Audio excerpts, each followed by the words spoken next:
Hi guys, my name is Ayan. I'm joined by my colleague Lalith, and we are here to preview Sunday's game between India and South Africa.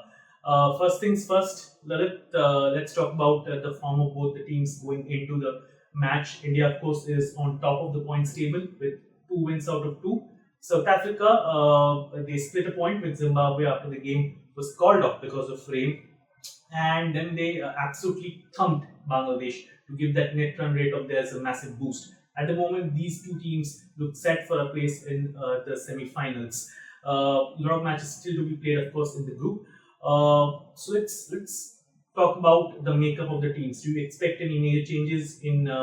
Let's start with South Africa first. Do you expect any changes there in the 11? Obviously the match is happening at Perth.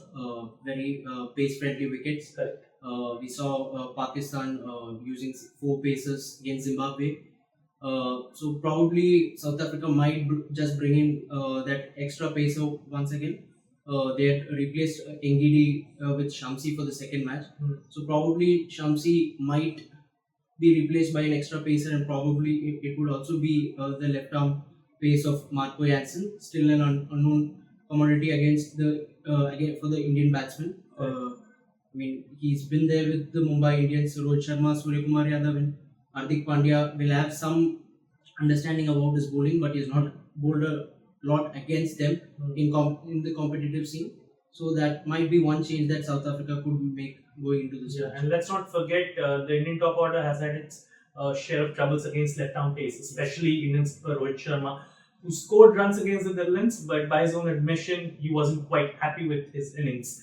But even if South Africa does go in with the same 11, the two spinners that they have, leg spinner Kalidas Shamsi and left arm spinner Keshav Maharaj, would be well placed to bowl against an Indian team that is very right hand heavy. In terms of matchups, it will be positive matchups for both Shamsi and Maharaj. So moving on to the Indian team, any changes there? Do you see maybe Axar Patel making way for a batsman? Yeah, it's a possibility given that South Africa has a very left-handed heavy batting order. They have three of them in the top six: Quinton de Kock, Riley Russo, and David Miller. So we also seen in the recent home series against India and South Africa, where Akshar Patel was kept away from the bowling against the left-handers. So probably Axar could be replaced by a Rishabh Pant, who will give you that left-handed option as the batter. And the one other change that possibly they could think about is Ashwin and Chahal. Obviously Ashwin has the advantage over the left-handers, but like we saw in the home series, he was not able to pick wickets, and he was actually expensive as well.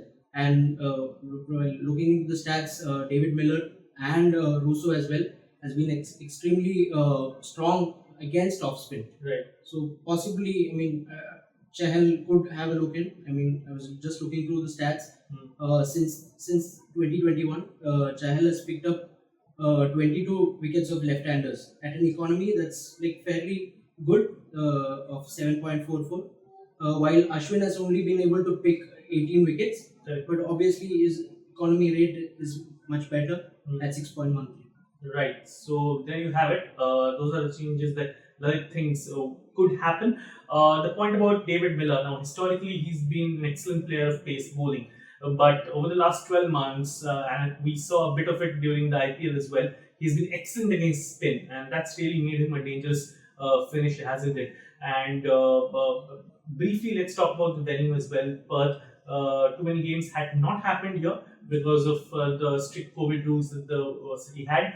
But the matches that have happened in the World Cup so far have suggested a very interesting trend. Of course, the dimensions of the ground are very similar to MCG. The square boundaries are very large. The straight boundaries are slightly shorter. So you would expect the fast bowlers to once again, go short and force the batters to, target that longer boundary. We saw that again in the game between Pakistan and Zimbabwe. Pakistan pacers were taken to the cleaners when they began with the new ball. They bowled a little fuller, but then Mohammad Wasim came and pulled the length back, and immediately they got the results. So expect a lot of short balls up front. It'll be an interesting face-off because the Indian top order likes pace on the ball, and all three of them are very good pullers and hookers of the cricket ball. So it should be an interesting matchup. Also, in terms of the wicket, it does have a lot of pace and bounce, but we also saw England struggle in the game against Afghanistan. And also India will be playing the second match on the wicket after Correct, Pakistan takes on Netherlands. Yeah, so yeah, there's that too. So yeah, in terms of conditions, of course, those will be taken into account before both the teams freeze their playing 11s. You spoke about Pakistan. Pakistan is a team that's going to keep a very close eye on the game between India and South Africa, because the way things are at the moment, Pakistan needs India to beat South Africa. The two defeats that they've endured have put them on a sticky wicket in terms of qualification for the semis. Plenty will be at stake. It's a Sunday bonanza for cricket lovers. Really, there are 3 games happening. India's game is at 4:30 p.m. IST.